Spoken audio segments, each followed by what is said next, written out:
The shocked silence. Oh, you know there will be. Oh. Hi guys, I'm Judy, and today I'm going to be watching Oshi Season 2, Episode 2.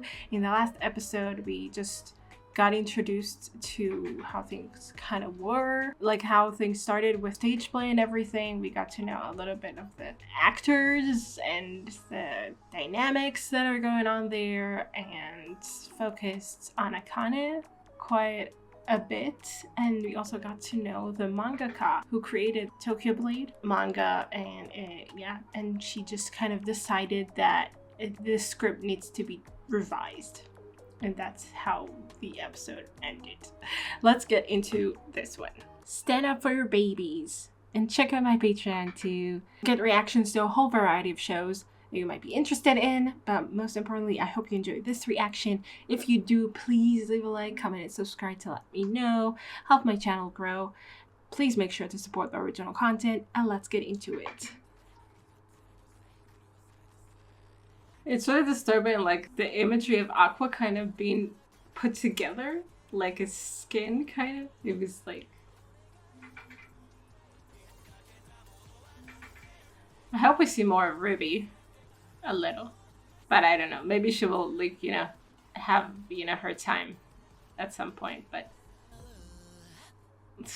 like right now, we're focusing on this.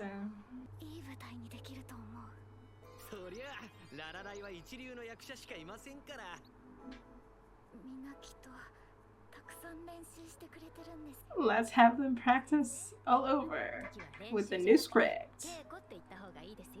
Yeah, rehearse.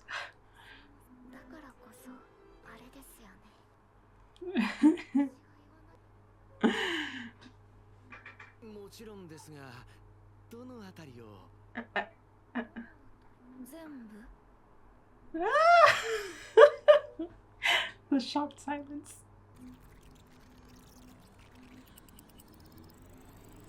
Okay, we're gonna see more of her, like, okay. Oh no, the subtitles are messed up. Hello. Damn it. What is this? Ugh.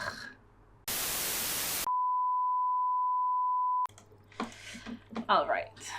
This should be okay now, I hope. I was like so confused by the subtitles. I was like, meeting preliminary Tokyo Blade stage play. Okay.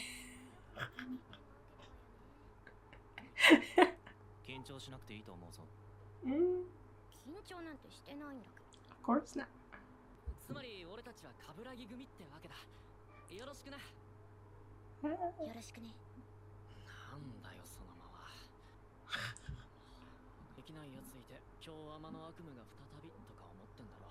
Oh.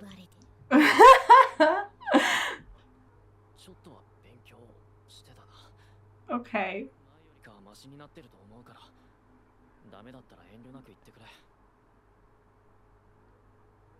Okay. I mean, he seems to be, serious about this. Who were they introducing themselves to?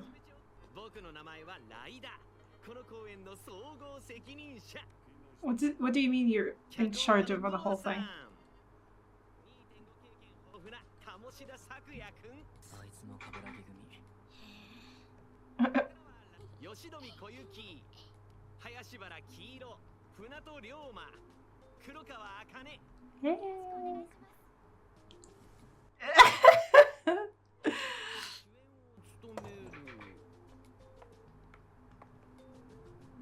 What are you doing?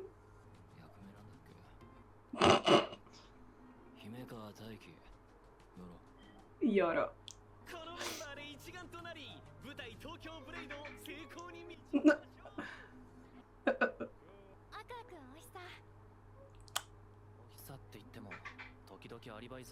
Yeah, I was like.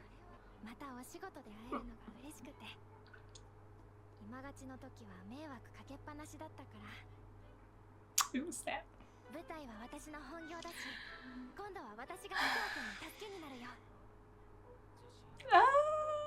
I mean, judging by the last episode, it's not exactly the case.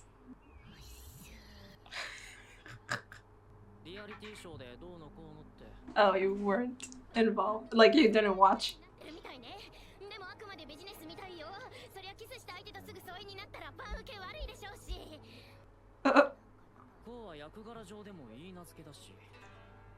Yeah. Because of that's why they cast them.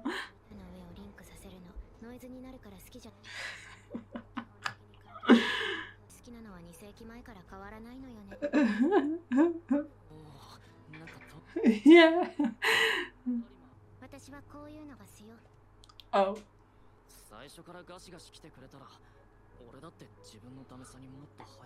He has a complex now. But okay, he's trying to figure it out himself. Let's go, Melts. I'm rooting for you.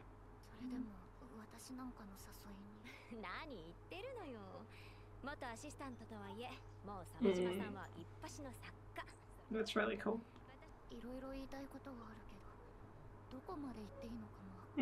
Yeah, she was deliberating about it before. Moral support, sort of. Although she seemed a little shocked, like maybe not shocked, but a little like uncomfortable.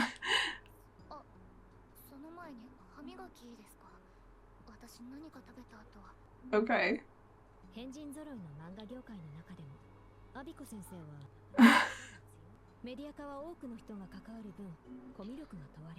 Yeah. Exactly, you can just let them do whatever.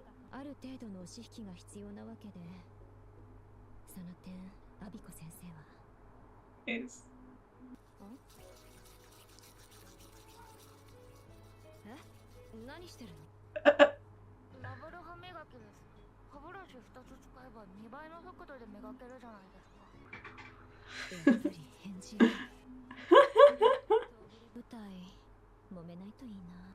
Oh, you know there will be.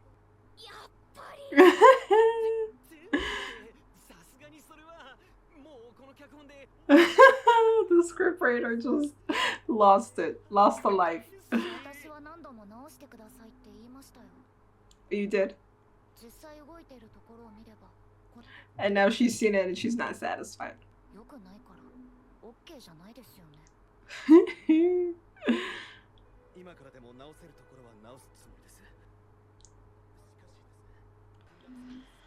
Oh shit. Oh. Who's this dude? The director is not giving a fuck.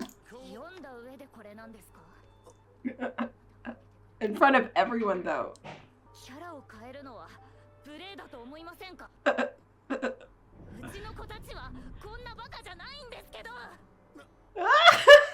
Fuck. I feel bad for the scriptwriter, to be honest. Is she saying this out loud?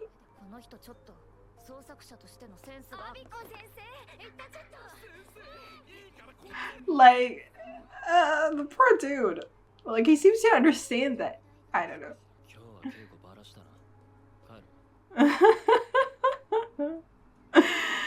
Oh my god. I mean, she totally, like, ripped into him in front of everyone. I mean, yes, that makes sense. Yeah, and she said as much. And they were ignored.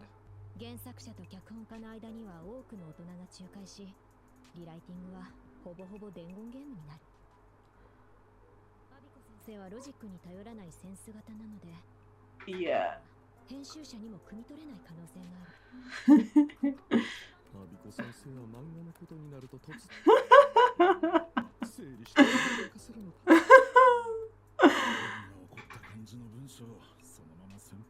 Oh no. Oh shit.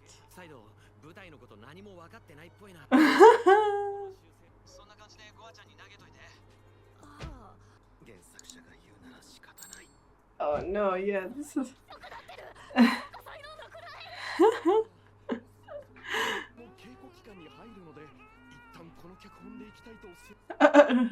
I feel for her too, obviously. She cares a lot about this.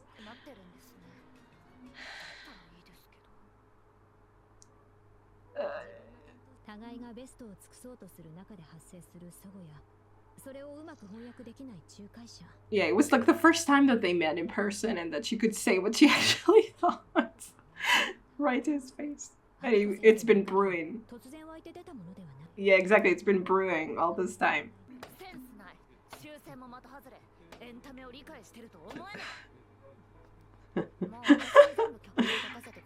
Oh.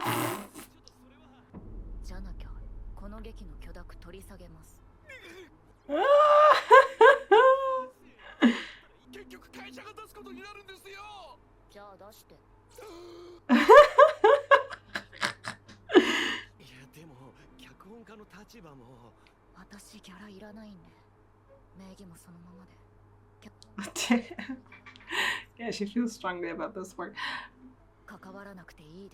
I feel so bad for him though. I mean, he was doing what he could. Yeah, I'm one of those.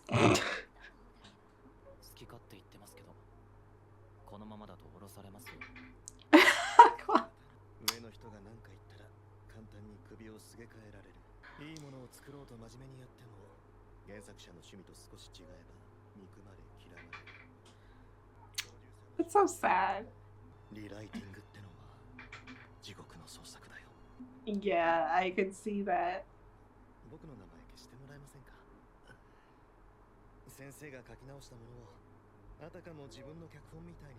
He seems like a really decent dude, and that he was trying to do, you know, what he could.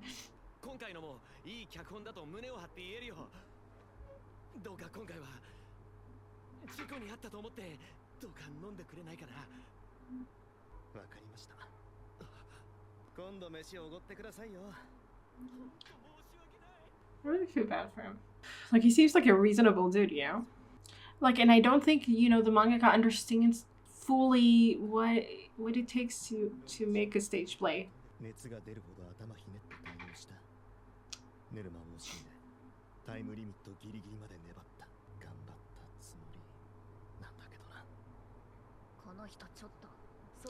Yeah, she was cruel. Wow.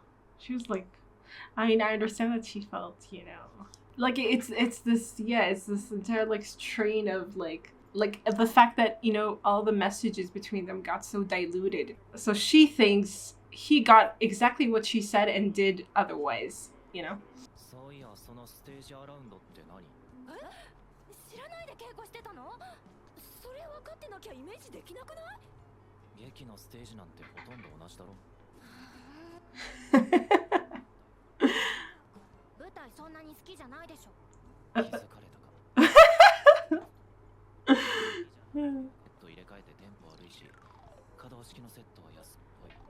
Oh.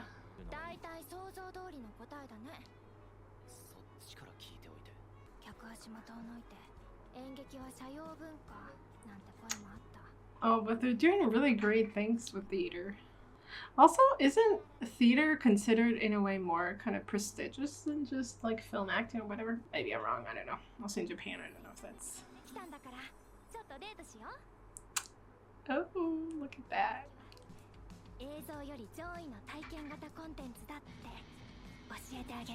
Oh, she took him to a stage play. Let's go. Oh, that's it? Ah, God, these episodes are just so short. Jesus. So we're gonna focus more, like now it's Akane's like time to shine in her, like from her perspective and you know, the way she thinks. Because we got introduced to her in the reality show where it was totally out of her depth and she, you know, didn't know how to like really kind of juggle everything there. She kind of didn't know what she was getting into and stuff like that. So now she feels like, you know, like this is her passion and she feels like she wants to, you know, to show off for Aqua, or like to make him realize just how brilliant theater really is and why she loves it so much. Like it really means a lot to her, and Aqua also means a lot to her, even if their relationship is weird. and it's not clear exactly. Yeah, she really wants to, like she said when she saw him at the beginning, like, oh, now it's like, I made a lot of trouble to you for you before, now it's going to be kind of the other way around, because because this is her natural habitat, kind of, and she wanted to really show it off. I guess it really depends on production value regarding to stage plays, because some of them can be absolutely stunning, like the way they do things, the way they find ways to like work around the the setting and stuff, to like how to change it, like it's an actual art. Obviously it's an art, but like to know how to pull it off in a way that is really engaging. And I mean, I've seen like really great stage plays, obviously, and yes, I don't agree with Aqua, but I can understand where it comes from, like this opinion. And I guess that's Akane's like kind of point of view too. She's like, okay, you just haven't seen like a really good stage play, let me show you, kind of. It's also funny that he's like playing in one and he doesn't even think that highly of them, like he's so not into it.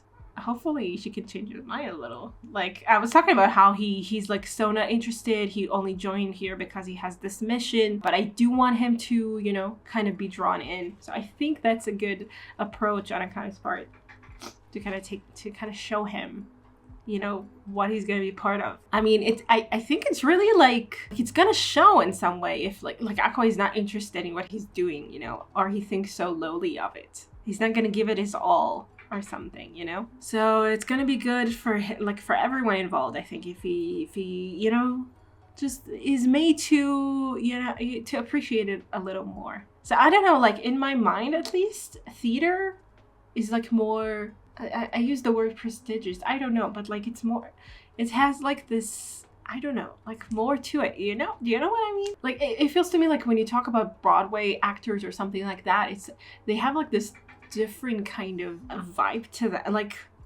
yeah, I don't know how to articulate this. Like maybe I'm completely wrong, but I just got this feeling that the theater people are more I don't know, are cooler, like not cooler, I don't know what I'm trying to say. I don't know. If you got it, good for you, honestly. Yes, I was like really, I guess, kind of surprised that he thought so lowly of theater. But again, it makes sense if he's not into it. He never really bothered to watch too many of them. And a stage play is definitely affected, like not only by the acting, but how things are done, how the setting is done, like how, like I said before, how they manage to pull it off, like everything, like all the logistics of it too. And also, I guess I was surprised that Akane was also saying like people go less to theater now, like it becomes less popular and stuff. And I mean, I can see that too. I can understand that. It's more approachable, I guess, to go to a movie. Like Aqua was talking about video. I mean, it's like he's talking about a school's play or something. What's a stage around play? I don't even know. So he meant like videos. I'm assuming like film or other videos, I guess, that that you can cut out all the things, like the unnecessary things, like obviously like it's more realistic in some way. So anyway, yeah, fair enough. Like again, I think there's something more approachable about film to some degree. I mean, it depends, but yeah, to some degree. And then a stage play is more like I don't want to say something that will make films sound bad, even though I'm kind of doing it, but like I mean, I love films a lot, and there could definitely be a lot of art in that too, obviously. But I'm just saying that there's something else about, seeing like a stage play, something come to life on stage and seeing them, put their all into it. I don't know. And it's like live, or, well, I mean, yeah, it's performed live. There's something very, poignant about it. Anyway, I don't know. It's not like it's not like I go to a lot of stage plays. I've seen like only a few in my time. Like, and I have friends who always kind of go to plays like that. Like they really love that. Yeah, I'm not an expert on the medium in any way, but like, I don't know. That's the feeling I got. It was like more considered a little more highly or something. Hopefully, yeah, Akane manages to get through to Aqua. We'll see if that happens. I'm hoping so. I need him to be a little more invested. I mean, I get it. He's not. He doesn't want to be, blah, blah, blah. But a little bit, And it was really interesting to see this all back and forth between the mangaka Sajime something? Samijima? I don't know. I made that up. I don't know. Abiko? Between her and the scriptwriter, I just felt like he was really bullied there. And it was like she didn't mean, she thought, yeah, it definitely, like, she comes across as like really, involved in her own feelings. I mean, in her own work, like, and she has like kind of this popularity to back it up. Like, people really love her mangaka. It's become really popular. They want to adapt it. Like, she kind of has the call pretty much on everything, more or less, on things. Like, she can just pull the plug on everything if she's not satisfied. So they have to really like go the extra mile to satisfy her. On the other hand, it's very different to write, a manga and to write a script. There's a reason why adaptations have to be changed. And I mean, I don't know, she seems to think that she will just pull it off, that she knows how it's supposed to go, and she will be able to, to adapt it perfectly to script. And I do wonder about that. Like, I mean, like, she seems so resolute. She was so scathing toward the script writer. And I mean, I do get her though. I get this, the way that you're like you see how much she cares about her own work. Like, she was calling them her babies, and she was like so scary, honestly, when she was talking about it, and just pretty much destroying this guy's career. Maybe not his career, though he did say that it could affect it for sure. Yeah, she really cares a lot, and it seems like, the moment, like, when I can relate to that when you get like really invested in something, and you feel like like you created it, how it should go, then you don't want anyone else messing with it. And I can see how that would be like a recurrent kind of problem that production is plagued with a lot of times. And Abiko seems to be like more eccentric than even the eccentric kind of mangakas that people have been dealing with in this industry, I guess. But I also get that she's been trying to say, oh, I'm not satisfied with this, like, fix it, and she didn't get the fixes she wanted because it went through so many people who had to change. Like, each of them had to change a little bit of it, like, oh, it's too harsh, I need to tone it down, oh, it's like, this is not gonna work, I'm gonna cut it out, whatever. And then these requests kind of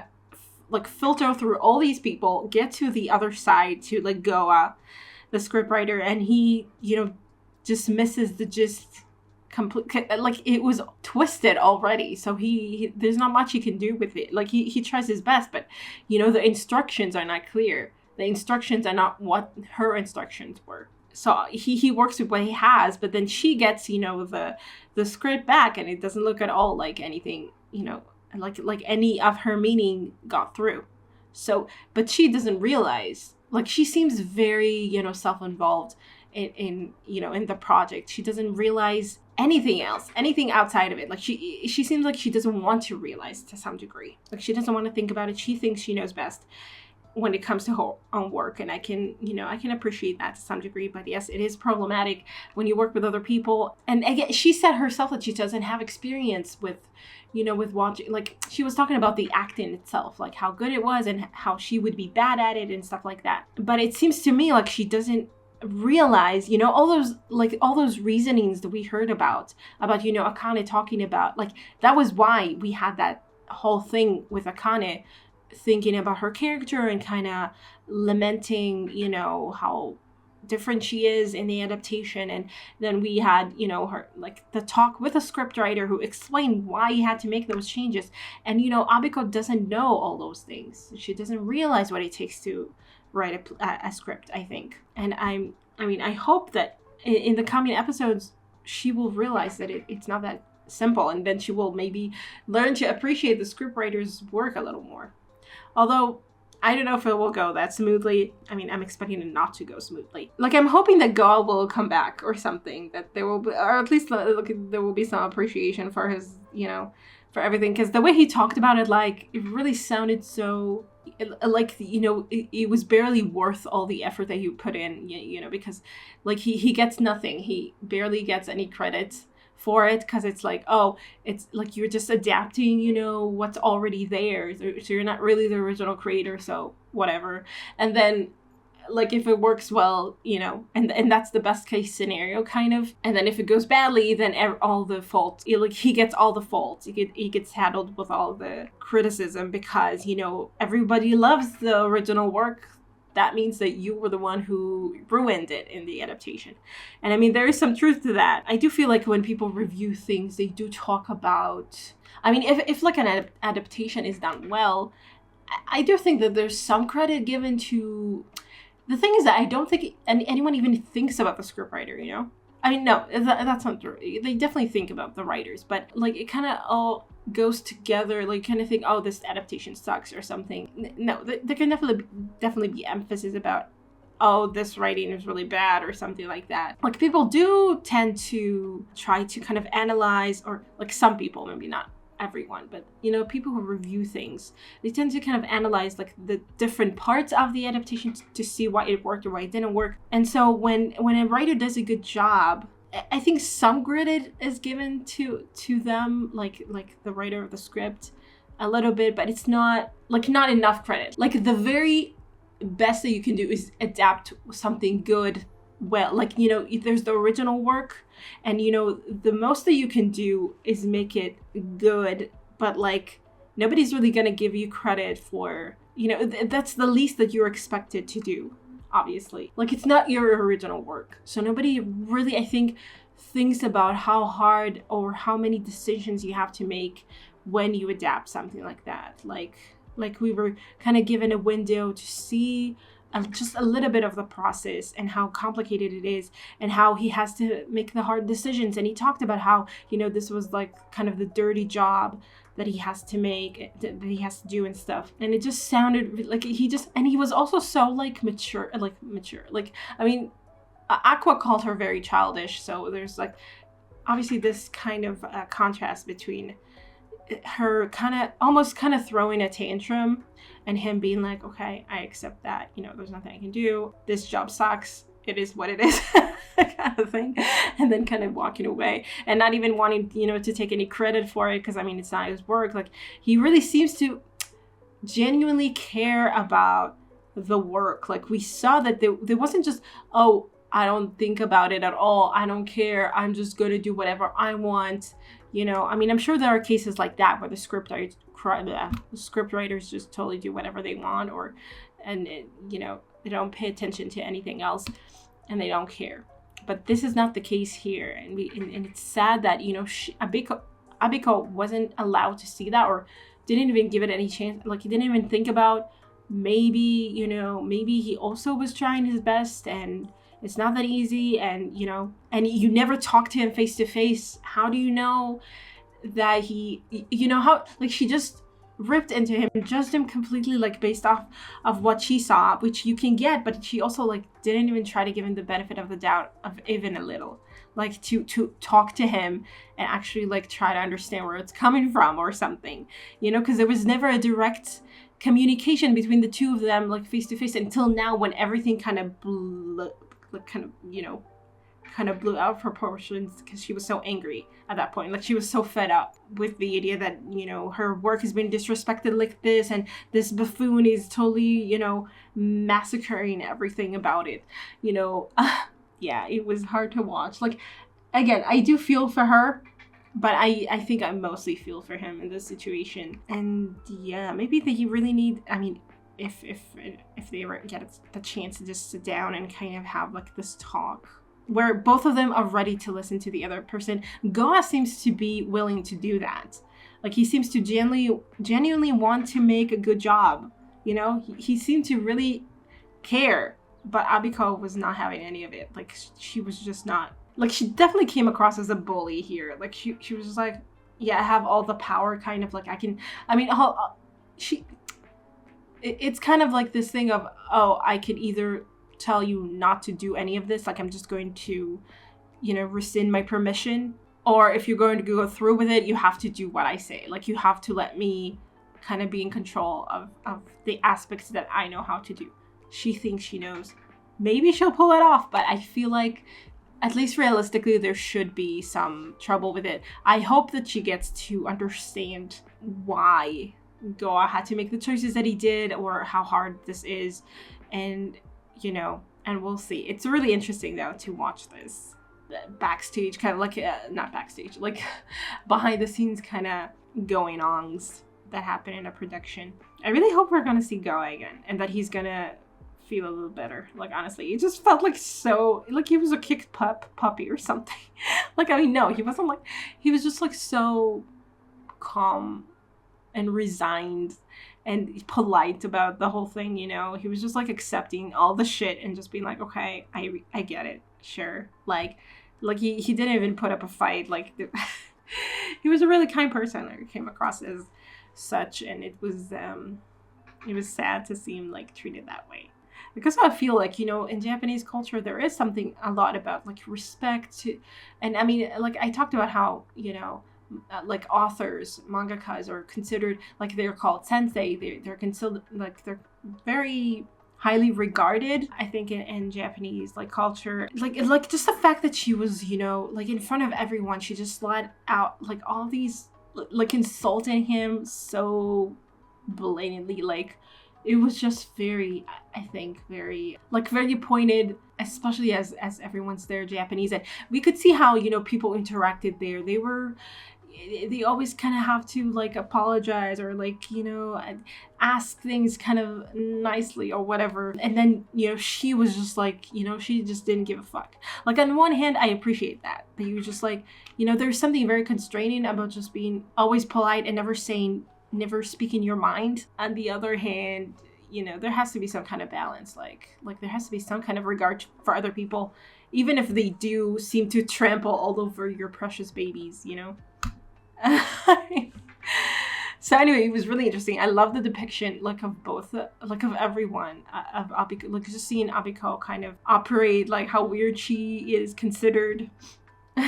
On the other hand, like see like GOA and the director and, you know, everyone there just kind of, and this manager, I'm not sure exactly what he does, this black and white dude. He said he was in charge of everything. Manager, I don't know what he is. He was also very unhappy with how things went, and yeah, anyway, really cool episode. Unlike Aqua, I'm very invested in the proceedings. I mean, no, he is like, he's kind of invested. He was totally like just kind of, you know, by GOA's side being like, oh, she was so childish, you should do something. If you let this continue, she will take over. So he was like, you know, he was very obviously on GOA's side, and I mean, I can understand why, but it was like, sure. Like, yeah, like again, he has a very clear sense of justice, Aqua does, so, and he acts on it too. Anyway, cool episode. I hope you guys enjoyed this reaction. I will see you in the next one. Bye. Special thanks to my top patrons: Red and Tier, Andy Plays All Night, Stone Tree, Tyrannor, Michael Gabriel, and Hyakuren. And to the rest of my amazing patrons, without whose support, I would never be able to do any of this. Thank you so much.